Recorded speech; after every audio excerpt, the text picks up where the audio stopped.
In prophase 1, the nuclear envelope starts to break down, the centrosomes start to form, and centrosomes duplicate and start to form spindle fibers, and then these sister chromatids connect with their homologous chromosomes, and at the chiasmata, they swap parts of DNA so that the DNA isn't exactly the same between them. Are you gonna do? Are you just doing interface? Yeah. Alright, ready? Coming one. This increases genetic variation. And then the nuclear envelope starts to break down.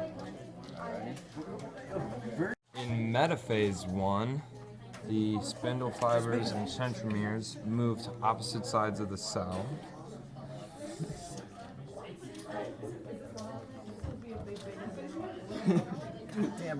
And the chromosomes line up on the spindle fibers in the middle of the cell, and the microtubules attached to the kinetochores.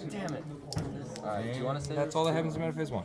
In anaphase 1, the homologous chromosomes separate, but the sister chromosomes stay together, and they get pulled to opposite sides of the cell.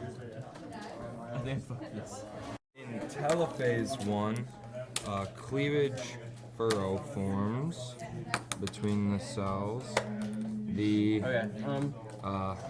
spindle fibers disconnect from the kinetochores, and the nuclear envelope begins to reform. Meiosis 1, then you do meiosis 2.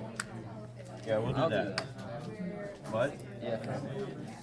And then you will be, and then cytokinesis will happen, and the cells will separate, and you will have two haploid cells. Prophase 2 is basically the same as prophase 1, except you have two cells, one of which looks like a penguin.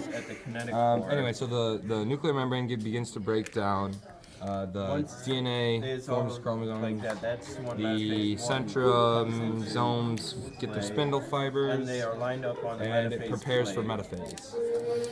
Metaphase 2 is similar to metaphase 1. You have the spindle fibers stretching the cell apart and connecting to the kinetochore of the chromosomes, and this happens to both of the two cells. In anaphase 2, the sister chromatids pull apart at the kinetochore to opposite sides of the cell. They get pulled apart. This happens to both the cells. Make sure you say the word. In telophase 2 and cytokinesis, cleavage furrow forms. Begin to move towards each pole, and once they're at the poles, each pole will have one set of haploid chromosomes consisting of two sister chromosomes. And then cytokinesis will take place. It'll split up all the organelle of the cells, and in the end, you get four genetically unique cells Plant cell will have that are haploid cells. So like that. So it's genetically different. So that you get four of them. disappear. So from all these four. And that's meiosis.